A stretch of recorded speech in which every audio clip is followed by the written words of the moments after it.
आज कैसे हो सभी। आज अपन पढ़ेंगे पीरियोडिक टेबल यानी तत्वों का वर्गीकरण एवं गुणधर्मों में आवर्तता। ठीक है।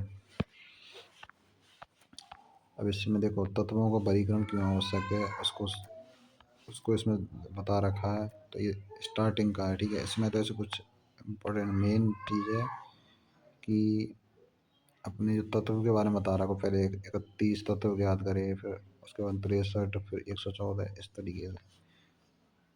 और ये फिर अगला पॉइंट आवर्त सारणी की उत्पत्ति कैसे हुई है। ठीक है। आवर्त सारणी की उत्पत्ति के लिए अलग अलग वैज्ञानिकों अलग अलग मत है। जैसे डॉबे राइनर का त्रिक सिद्धांत हो, तो इन्होंने बताया जो फर्स्ट सेकंड और थर्ड यानी फर्स्ट और थर्ड जो तत्व है ना, इन दोनों को जो परमाणु क्रमांक है उस सेकंड तत्व को आवर्ती फलन रहे हैं मध्य को रहे भाई। तो फर्स्ट वाले को थर्ड वाले को दोनों को कंबाइंड रूप बीच को रहे भाई। यही चीज़ है। जैसे इसमें जैसे लिथियम और पोटेशियम को आ, आ, 7 और 39 से जोड़ देंगे। ठीक है। फिर आधा कर देंगे तो 23 प्राप्त है। बस कैल्शियम और Ba के 40 और 137 जोड़ के 2 को भाग 88 प्राप्त होगा। ऐसे क्लोरीन और आयोडीन को इन दोनों में जोड़ के 2 को भाग दे देंगे। ठीक है। तो 80 प्राप्त मतलब Br प्राप्त होगा इस तरीके से। ठीक है। देखो जर्मन रसायन या जॉन डॉबेर राइनर ने 1800 के प्रारंभिक दशकों में इस बात की ओर संकेत दिया कि तत्वों के गुणधर्म में निश्चित प्रवृत्ति होती। कैसे प्रवृत्ति होती? निश्चित। 1829 में इन्होंने समान भौतिक एवं रासायनिक गुणों वाले 3 तत्वों के समूह की तरफ ध्यान आकर्षित कराया। उन्होंने यह भी पाया कि प्रत्येक त्रिक में बीच वाले तत्व का परमाणु भार शेष दोनों तत्वों के परमाणु भार के औसतन मान के लगभग बराबर होता है। ठीक है। तो मैं वही तो बोल रहा हूँ कि प्रत्येक त्रिक में बीच वाले तत्व का परमाणु भार दोनों तत्वों के परमाणु भार के औसतन रहे। ठीक है। अब अगला है अलेक्जेंडर न्यूलैंड। इसने अष्टक नियम दिया यानी फैलो और 8 तत्व परमाणु भार मतलब तत्व है ना, यानी किसी भी तत्व के प्रारंभ करने पर 8वें तत्व के गुण प्रथम तत्व के समान है। मतलब गुणधर्म है ना, फर्स्ट मैंने बताया है फर्स्ट और 8वें तत्व है ना, उनके गुणधर्म समान रहे हैं आपस में। जैसे यहाँ पर दे रखा है जैसे lithium, beryllium, boron, carbon, nitrogen, oxygen, fluorine. ठीक है। इसी तरीके से ये दे रखे हैं सारे। ठीक है। लिथियम से कैल्शियम तक ध्यान रखना है। ठीक है। अब इसमें देखो तत्वों के गुणधर्म के परमाणु भार के आवर्ती फलन होते हैं जो कि नीट में आया हुआ क्वेश्चन है। एंड कि तत्वों के गुणधर्म किसके आवर्ती फलन में परमाणु भार के। मेंडलीव ने तत्वों को 36 पंक्तियों इम्पोर्टेंट मेंडलीव का। ठीक है। मेंडलीव जो है उन्होंने बताया कि तत्व जो कि 36 पंक्ति ऊर्ध्वाधर स्तंभों में उनके बढ़ते हुए परमाणु भार के अनुसार सारणी इस तरह क्रम में रखा गया है कि समान गुणधर्म वाले तत्व एक ही ऊर्ध्वाधर स्तंभ समूह में स्थान पाया जाते हैं। मेंडे द्वारा तत्वों का वर्गीकरण निश्चित तौर पर लोथरमेयर के वर्गीकरण से अधिक विस्तृत था। मेंडलीव ने तत्वों द्वारा प्राप्त यौगिक सूत्र तथा उनके गुणधर्म समानता आधार माना। एक इम्पोर्टेंट लाइन है। मेंडलीव वैज्ञानिक है। उन्होंने जो तत्व है ना, तत्व द्वारा प्राप्त यौगिक। ठीक है। देखो तत्व से क्या बनता है? यौगिक। ठीक है। जैसे मान के चलो कोई तत्व है जैसे कैल्शियम, जैसे पोटेशियम, तो ऐसे NaCl बनो, Na+Cl, तो यौगिक को निर्माण है रहा। तो वो चीज़ तत्वों द्वारा प्राप्त यौगिकों के मूल अनुपाती सूत्र तथा उनके गुणधर्म गुणानुपाती सूत्र तथा गुणधर्मों की समानता को आधार माना जाता है। ठीक है। और ये जानते थे परमाणु भार के क्रम का पूर्णतः पालन किया गया है। ठीक है। गुणधर्म चीज़ इम्पोर्टेंट है इसमें। और न्यूलैंड का अष्टक वाला मैं बता ही दिया कि आवर्त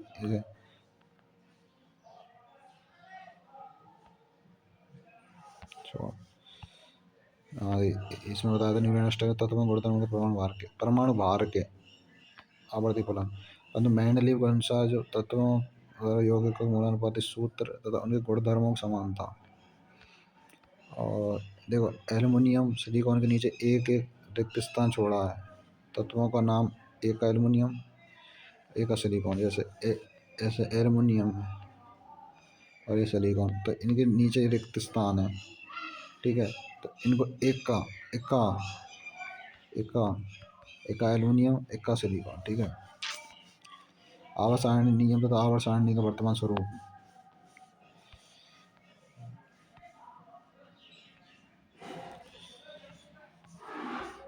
देखो आवर्त नियम का संशोधन किया गया, आधुनिक आवर्त नियम कहते हैं। आधुनिक आवर्त नियम किसको कहते हैं? रखो एक मिनट यार। आधुनिक आवर्त नियम यानी कि देखो मोजले ने दर्शाया कि परमाणु द्रव्यमान की तुलना में किसी तत्व का परमाणु क्रमांक, परमाणु जो द्रव्यमान है ना, तो किसी तत्व का परमाणु क्रमांक तथा उसी के गुणों को दर्शाने में अधिक सक्षम है। इसी के अनुसार मेंडलीव का आवर्त नियम को संशोधन किया गया। मतलब इसी के अकॉर्डिंग जो मेंडलीव को जो आवर्त नियम है ना, उसको संशोधन किया गया। इसको आधुनिक आवर्त नियम कहा जाता है। तत्वों के भौतिक तथा रासायनिक गुणधर्म उनके परमाणु क्रमांक के आवर्ती फलन है।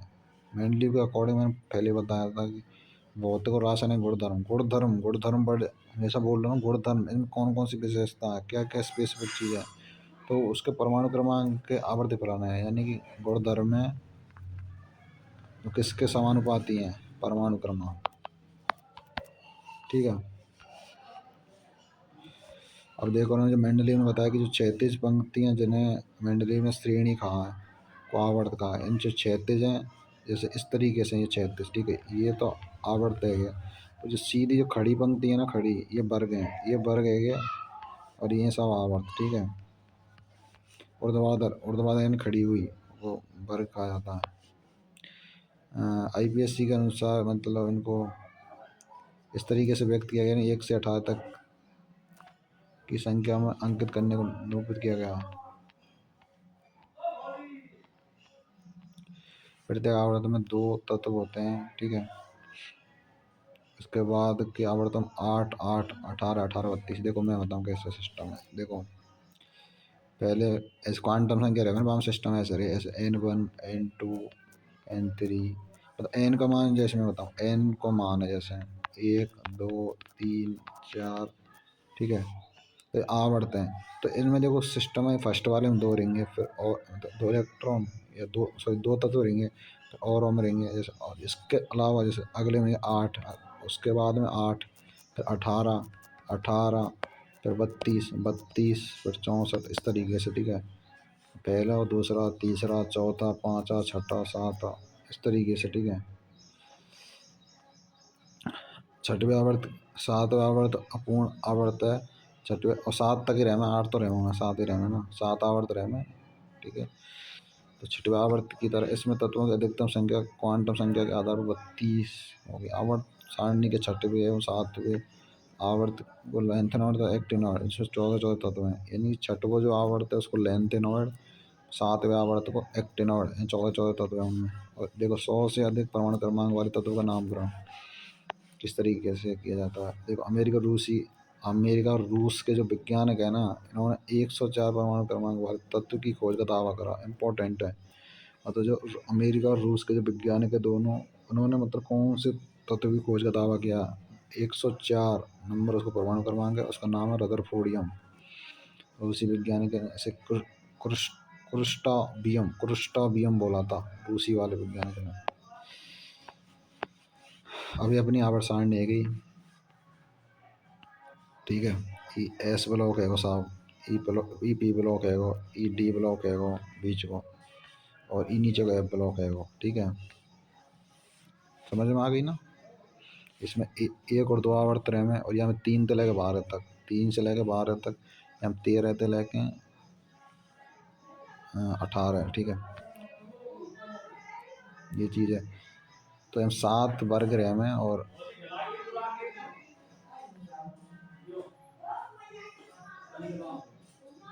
7 आवर्त, 16 वर्ग। ठीक है, देखो हाँ, तत्वों के आईबीएसी नामकरण हेतु संकेतन है। जैसे जीरो को क्या बोलेंगे, नील, तो नील का एन ले लेंगे, ठीक है। ऐसे एक को अन का यू ले लेंगे, दो को एन बाई बोलते तो बी ले लेंगे, तीन को ट्राई बोलते टी ले लेंगे, चार को क्वाड यानी क्यू, पाँच को पेंट यानी पी ले लेंगे, छः को एक्स यानी एच, और सात को सेप्ट यानी एस, आठ को ऑक्ट यानी ओ, नौ को ई बोलते हैं यानी ई। अब ऐसे मान के चलो अपन लिख रहे हैं, एक लिख रहे हैं मतलब 12 लिख रहे हैं, 12 में लिखेंगे। एक को कहा है, एक को देखो यहाँ पर एक को अन है, अन को यू ले लेंगे, और दो यानी 12 ना दो, ऐसे ना समाना 12 मतलब ना 12 हो चाहे कितने को हो, आपको एक एक संख्या पर ध्यान देना, ठीक है। समझ में आ गई ना। जैसे दो दो के लिए बाई लेंगे तो बी ले लियो। अब जैसे 123 है तो 123, एक को अन रहेगा, दो को बाई और तीन को ट्राई, यू बी टी है वो, ऐसे समझ में आ गई। जैसे 129 है तो एक को यू यानी अन, दो को बाई यानी बी, और नौ को यानी इन, यू वी। समझ में आ गई ना। कैसे नीट में आया भाई साहब, क्वेश्चन समझ में आया ना, ठीक है। जैसे ये दे रखा देखो, इसमें समझ में आएगा आपको। 101 है तो एक का क्या होता है अन, जीरो का क्या होता है नील यानी कि एन ले लिया, और एक का अन है तो यू एन यू हो गया, ठीक है, यू एन यू हो गया, ठीक है, यू एन यू। ऐसे 102 है तो इसका एक का अन और जीरो यानी नील, नील को यानी एन ले लियो, और बाई यानी कि दो को बाई कहे में तो बी ले लियो, ठीक है। और 101 का नाम मेंडेलियम, 102 को नो नियम, फिर लॉरेंसियम, रफ नियम, इस तरीके से कर लें सब में से। हाँ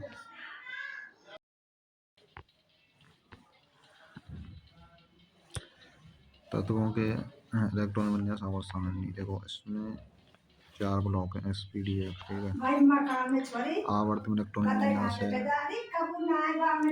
इलेक्ट्रॉन विन्यास सबकी डिफरेंट डिफरेंट चीज़, तो ये एस को अलग है, पी को अलग है, डी को अलग है, एफ को अलग है, ठीक है। तो वो चीज़ है, समझ गए आएगा, ठीक है। ऐसा लगा चल चल और काम घर चले जा तू, ऐसा अच्छा मन लगे। इसमें पूरा लिख रखा है ना, तो पढ़ लेना ऐसे, इसमें कोई ऐसा बहुत तगड़ी चीज़ ना है कि भाई जो हाईलाइटेड है ना उनको पढ़ लो बस, उससे बाहर ना जा रहा क्वेश्चन। एक्टिनियम है, एक्टिनियम में Z89 है, 5% बनने के फलस्वरूप 5F आंतरिक संक्रमण श्रेणी है प्राप्त होती है, उसको एक्टिनोड कहते हैं। 4F तथा 5F आंतरिक संक्रमण श्रेणियों को आवर्त सारणी के मुख्य भाग से बाहर रखा गया है, इसकी संरचना को अक्षुण्ण रखा जा सके, साथ ही समान गुणधर्म वाले तत्वों को एक ही स्तंभ में रखकर वैज्ञानिक सिद्धांत का पालन हो गया, ठीक है। ये एग्जाम्पल है, इसमें पूछा आवर्त सारणी के 5 आवर्त में 18 तत्वों के होने आप व्याख्या किस प्रकार कर सकेंगे, वो चीज़ क्या हो। तो हम इसका हल ये है, हमें वर्गाकार इलेक्ट्रॉन विन्यास, वर्गाकार समझ रहे, वर्ग आकार यानी एक ही वर्ग वाले स्तंभ में उपस्थित तत्वों के संयोग का कोश इलेक्ट्रॉन विन्यास समान होते हैं, इनके बाह्य कक्षकों में उपस्थित इलेक्ट्रॉनों की संख्या गुणधर्म भी समान होते हैं, ठीक है। और तत्वों के गुणधर्म उनके परमाणु क्रमांक पर निर्भर करते हैं, ना कि उनके सापेक्षिक परमाणु क्रमांक। ये इंपॉर्टेंट लाइन है, ठीक है। इलेक्ट्रॉन विन्यास और तत्व प्रकार SPDF में, और देखो वो चीज़ मैंने फिर बता दी, आवर्त सारणी और बाद स्तंभ में जो वर्ग कहेंगे परिवार, ठीक है। अब साहब इसमें एस ब्लॉक के तत्व, एस ब्लॉक में वर्ग एक के तत्व यानी क्षारीय धातु, फर्स्ट वाले में क्षारीय आएंगे सीधा, एस ब्लॉक में क्षारीय में क्षारीय धातु, ठीक है। वर्ग 2 के तत्व यानी क्षारीय मृदा धातु, आयतन कोष्ठ के सामने इलेक्ट्रॉन विन्यास NS1 NH2 NX1 NX2 होते हैं साहब। ये सभी क्रियाशील धातु इनकी आयन एंथैल्पी के मान कम होते हैं। अब जैसे lithium, sodium, potassium, rubidium, caesium, FR, ठीक है। तो इनके इलेक्ट्रॉन विन्यास याद रखें। फिर से आवर्त सारणी को देखो, अब पूरा डिफाइन कर दिया इन्होंने, पूरा एस ब्लॉक जो मैंने बताया था पहले, और ये अपना पी ब्लॉक है, ये डी ब्लॉक है, और ये एफ ब्लॉक है। एस पी डी एफ, ठीक है। इस तरीके से याद रखो, SPDF SEPDF। आयतन इलेक्ट्रॉन त्यागने के पश्चात +1 आयन क्षारीय धातुओं में 2+ आयन अर्थात सारी धातुओं बना देते हैं। अब पी ब्लॉक के तत्व आवर्त सारणी पी ब्लॉक में वर्ग 13 से 18 तक सम्मिलित हैं। पी ब्लॉक के तत्व एस ब्लॉक के तत्वों से संयुक्त रूप से निरूपक तत्व, मतलब एस और पी ब्लॉक है दोनों, इनके जो तत्वों को निरूपक तत्व कहते हैं।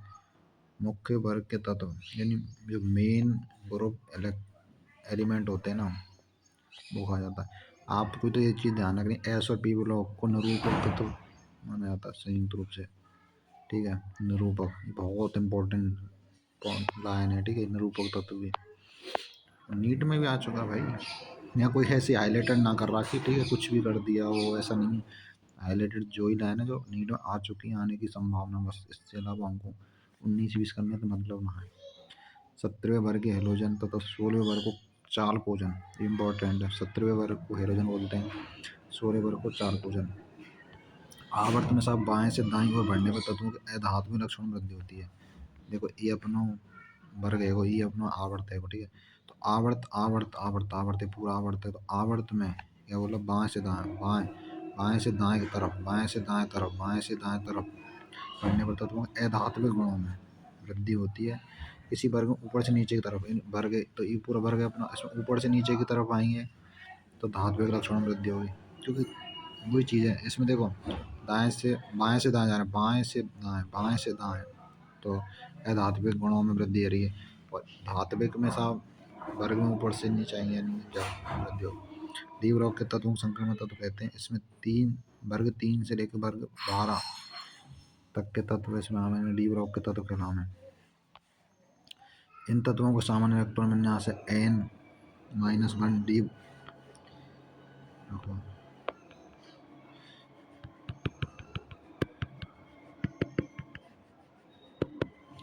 इनका जो इलेक्ट्रॉन विन्यास है n-1 डी बनते 10 NH0 ते 2। ये नीट में आ चुका है, ये नीट में आ चुका है। इसका इलेक्ट्रॉन विन्यास पूछा जा चुका है 2-3 बार।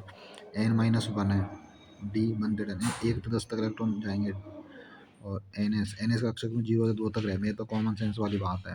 देखो एस में रैम है 2, पी में रैम है 6 तक, डी में रैम है 10 तक, एफ में रैम है 14 है, ठीक है। तो इसमें क्या बोल रहा है, n-1 डी बनते 10, 1 से 10 तक तो जाएंगे। NH2 यानी 2 बता रखे हैं, तो 2 ही जाम है। जिंक कैडमियम मरकरी जो कि अपवाद है, ठीक है। सामान्य इलेक्ट्रॉन विन्यास में पूर्ण रैम यानी भरा हुआ पूर्ण रैम का जैसे NH2 कंप्लीट, एस में दो कंप्लीट है, 2 ही तक अधिकतम जा सके। और डी में भी पूरे कंप्लीट है, D10, ठीक है, पूरे कंप्लीट है ना। तो मैक्सिमम तो 2 ही हैं यहाँ में, और मैक्सिमम 10 हैं, तो पूर्ण कक्षक है। संख्या तत्वों में बहुत से लक्षणों को प्रदर्शित नहीं करते हैं ये, ठीक है। डी ब्लॉक के तत्वों को संक्रमण तत्व कहते हैं। एफ ब्लॉक के तत्वों को आंतरिक संक्रमण तत्व बोला जाता है। इसमें 2 श्रेणियाँ हैं, लैंथेनॉइड और एक्टेनॉइड, ठीक है। लैंथेनॉइड और एक्टेनॉइड। लैंथेनॉइड में हमें सीरियम से लेकर ल्यूटेशियम यानी 58 परमाणु क्रमांक से लेकर 71 परमाणु क्रमांक तक, सॉरी 72 तक। और थोरियम में हमें बिन में 90 से लेकर 103, 90 से 103, और इसमें 58 से लेकर 72। इलेक्ट्रॉन विन्यास n-2 एफ 1 से 14। एफ में क्या बताया था मैंने, 14 बताया था। n-1 डी 0 से 1 NH2। देखो इतना तो वही है सेम, इतना तो वही सेम, तो चेंज क्या हुआ, n-2 एफ 1 से 14, क्योंकि मैंने बताया था ना, एस में 2 रैम है इलेक्ट्रॉन, पी में 6 रैम है, डी में 10 रैम है, एफ में 14 रैम है। तो वही तो चीज़ है यहाँ का, बोल लो NH2 n-1 डी 0 से 1, ठीक है। और n-2 एफ 1 से 14, तो यहाँ 0 से 1 पोजीशन थोड़ा अलग है, ठीक है। परंतु मैक्सिमम जो इलेक्ट्रॉन जा सकते हैं वो 10 जा सकते हैं, समझ में आया ना। तत्वों को एफ ब्लॉक के तत्व आंतरिक संक्रमण तत्व कहते हैं। और ये एग्जाम्पल है, यानी 100 परमाणु क्रमांक 117 120 वाले तत्वों की खोज अब तक नहीं हो पाई है। बताइए इन तत्वों का स्थान आवर्त सारणी किस परिवार या वर्ग में होना चाहिए। इलेक्ट्रॉन विन्यास क्या होगा, इलेक्ट्रॉन विन्यास इनको ये रहेगा वो सारा, ठीक है।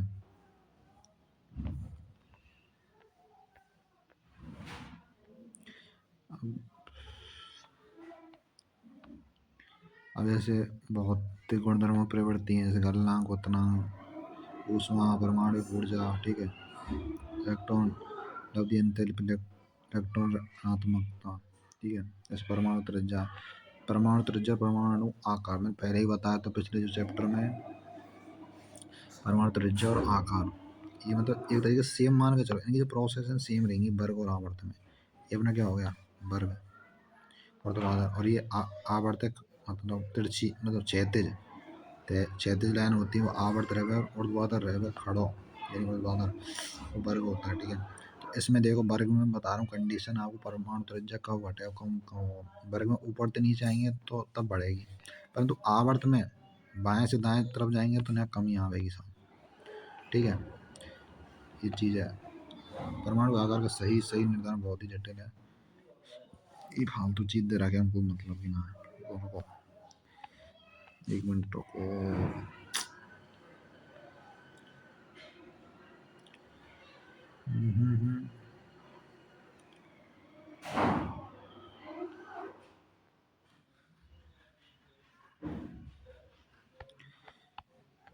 हाँ देखो आवर्त में मैंने क्या बोला, आवर्त में दाईं ओर बढ़ने पर परमाणु आकार में कमी, मैंने क्या यहाँ पे बोला ना, यहाँ पे दाईं तरफ देखो बाएं से दाएं तरफ जाएंगे तो कमी आएगी आकार में, दाईं ओर जाने पर बाएं से दाईं ओर जाने पर आकार में कमी।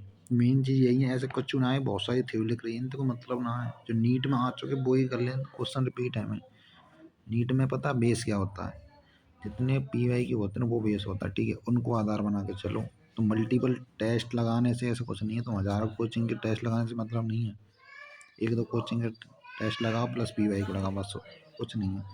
मल्टीपल बार रिवीजन करो पी वाई को, आपको मिल जाएंगी लाइनें, हर चीज़ याद ना करने के ऐसे तो इतने साल लग जाएंगे नीट क्रैक करी मैं सारे कचू भी खाऊंटे आ जाता हूँ, चीज़ें फिक्स रहे मैं करते, ठीक है। फिक्स ना हो तो अच्छे नंबर ना हमें भाई, 1-2 साल में जाए कचू बच्चा के क्यों है मैं, ऐसी ही हैं चीज़ें फिक्स रहे में, ठीक है। ये परमाणु त्रिज्या ये रखी है, ये वर्ग में परमाणु त्रिज्या को मान है, तो ग्राफ और दे रखे हैं, एक ग्राफ चलो देख लेना पर आए तो नाम तक परमाणु त्रिज्या वर्सेस परमाणु क्रमांक, ये परमाणु त्रिज्या परमाणु क्रमांक, ठीक है। अब देखो इसमें क्या दे रखा, द्वितीय आवर्त परमाणु क्रमांक के 7 तत्वों के परमाणु त्रिज्या में परिवर्तन है, इन द्वितीय आवर्त के परमाणु क्रमांक है ना तत्वों परमाणु त्रिज्या में परिवर्तन है, परमाणु क्रमांक के साथ क्षारीय धातु हाइड्रोजन के परमाणु त्रिज्या में परिवर्तन होता है, ठीक है। अब निम्न के इस बीच में जिसकी त्रिज्या अधिकतम है, त्रिज्या का मैक्सिमम और त्रिज्या जिसकी क्या न्यूनतम, देखो मैक्सिमम और न्यूनतम में देखो मैं फिर से बता रहा हूँ वही चीज़ है, आवर्त में दाएं से दाएं मेरे परमाणु त्रिज्या का मान घटेगा, त्रिज्या हो चाहे आकार हो दोनों का मान कम होगा, परमाणु का आकार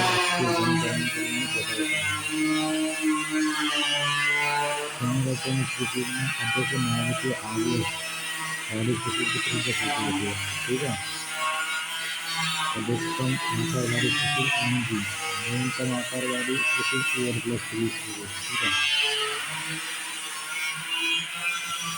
मतलब एल्यूमिनियम एल्यूमिनियम प्लस 3 है ना, यहाँ का नाम ज़्यादा रहेगा एम जी, एम जी के ऊपर में, ठीक है। एल्यूमिनियम का मान ज़्यादा होगा एम जी, तो आप इसके हिसाब से लगाएंगे तब भी यहाँ को है ज़्यादा, तो आयन एंथैल्पी जस्ट वेट रहेगा, मैंने बताया था पिछले चैप्टर में, अभी बता रहा हूँ आयन एंथैल्पी हो, आयन जुड़ रहा हो या चाहे एंथैल्पी हो, चाहे आयन ऊर्जा हो, चाहे वैद्युत ऋणता हो, और कुछ भी हो, ऊर्जा से संबंधित जो भी चीज़ें उनको जो वो जस्ट अपोजिट रहे में ऊर्जा सॉरी आगे नाम आकार और त्रिज्या के, आकार और त्रिज्या के जस्ट अपोजिट रहे में आयन एंथैल्पी आयन ऊर्जा वैद्युत ऋणता, ठीक है।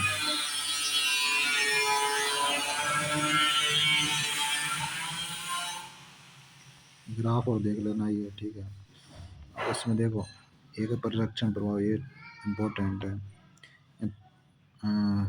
तत्वों में क्रोडी इलेक्ट्रॉन की स्थिति नाभिक और संयोजी इलेक्ट्रॉन के बीच जाने के फलस्वरूप संयोजी इलेक्ट्रॉन नाभिक में परिरक्षित या आवृत हो जाते हैं, इसको परिरक्षण प्रभाव बोला जाता है, ठीक है।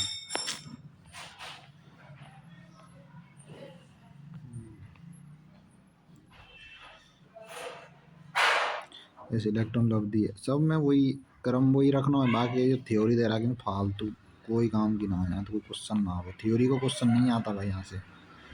तुम्हें बताया ना वही इसे क्रम वगैरह पूछे, इलेक्ट्रॉन लब्धी का क्रम बताइए, आयन ऊर्जा का क्रम बताइए, आयनिक त्रिज्या का क्रम बताइए, वैद्युत ऋणता क्रम बताइए, बस क्रम में बता दिए तो जस्ट अपोजिट रहे हैं।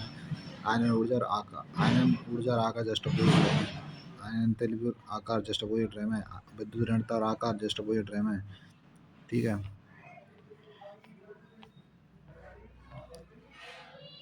अब इसमें फास्फोरस, सल्फर, क्लोरीन और फ्लोरीन में किसकी अधिक ऋणात्मक इलेक्ट्रॉन लब्धी एंथैल्पी है और किसकी न्यूनतम इलेक्ट्रॉन लब्धी एंथैल्पी है।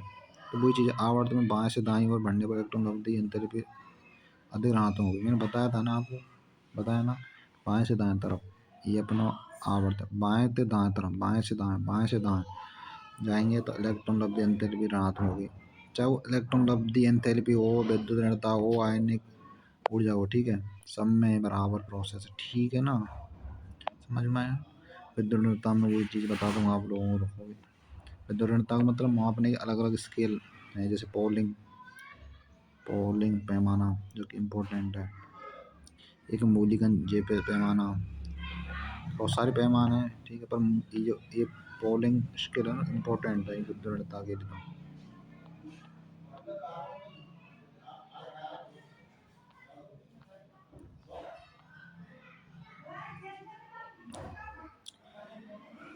अब देखो यहाँ में अच्छे से समझ में आ गो, ये बहुत इंपॉर्टेंट भाई, तुम ये लगा लो, ये पूरा देरा कौन चैप्टर कोई मतलब को ना आपको ये समझ में ना, ये समझ में आ गो तो ये दो क्वेश्चन आएंगे ना वो यहीं पे आ रहे हैं, और फाड़ते आई ना सारे क्वेश्चन नहीं थे आए नीट में, ए टू जेड। वो आयन एंथैल्पी क्रम, आयन ऊर्जा क्रम, विद्युत ऋणता क्रम, जो पोलिंग स्केल है, पोलिंग पैमाना इंपॉर्टेंट है। विद्युत ऋणता पूछा कि कौन सा पैमाना है, बस कौन सा पैमाना यूज करे, पोलिंग स्केल, बस खत्म बात, सीधी बात, नो बकवास। समझ में आया बेटू। अब इधर देख लो, इसको समझा देता हूँ ना। अब ये आती है विद्युत ऋणता, ध्यान से देखना, विद्युत ऋणता, इलेक्ट्रॉन लब्धी एंथैल्पी, ठीक है, आयनन एंथैल्पी, ये तो अपने सेम है, तीनों सेम है। ठीक है, मैं बार बार बोल रहा हूँ, ध्यान से सुन लेना। फिर एक क्वेश्चन 4 नंबर को 4 नंबर ऐसी ना हमें बात में। ठीक है, तो ढंग से। ठीक है, ये तीनों चीज़ है ना, ये सब वर्ग, ये क्या है, वर्ग, सीधी ऊर्ध्वाधर जो पंक्तियाँ हैं तो वो वर्ग बोलते हैं। तो इसमें साहब नीचे तो ऊपर की तरफ जाएंगे, वर्ग में नीचे ऊपर जाएंगे तो तब इंक्रीज होगा विद्युत ऋणता का मान, इंक्रीज होगा इलेक्ट्रॉन लब्धी एंथैल्पी का मान, इंक्रीज होगा आयन एंथैल्पी का मान, इंक्रीज होगा। इसके जस्ट अपोजिट देखो, परमाणु त्रिज्या और आकार भी नहीं लिख रखा, पर आकार भी होता है। ठीक है, आकार भी होता है। ठीक है, तो इनका मान कम होगा। अब जैसे ये जैसे आवर्त है साहब, ये आवर्त में साहब देखो, बाएं से दाएं तरफ जाएंगे तो इलेक्ट्रॉन लब्धी एंथैल्पी बढ़ेगी, आयन एंथैल्पी बढ़ेगी, परमाणु त्रिज्या कम होगी, क्योंकि देखो तीनों के मान देखो एक ही डायरेक्शन में, तीर का चिन्ह एक ही तरफ में, इनकी मतलब बाएं से दाएं बढ़ेगी, परंतु परमाणु त्रिज्या का मान कम रहेगा। समझ में आएगा। ऐसी आध्यात्मिक और धात्मिक गुण है।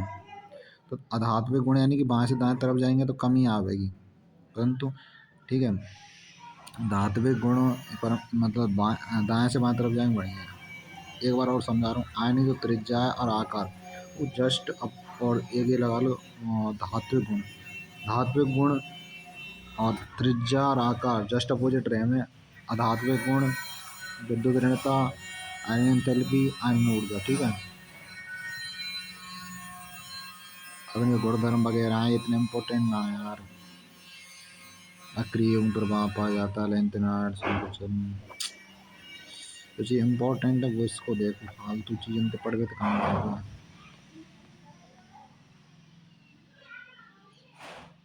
अब एल्युमिनियम AlCl2 में ऑक्सीकरण अवस्था बतानी है,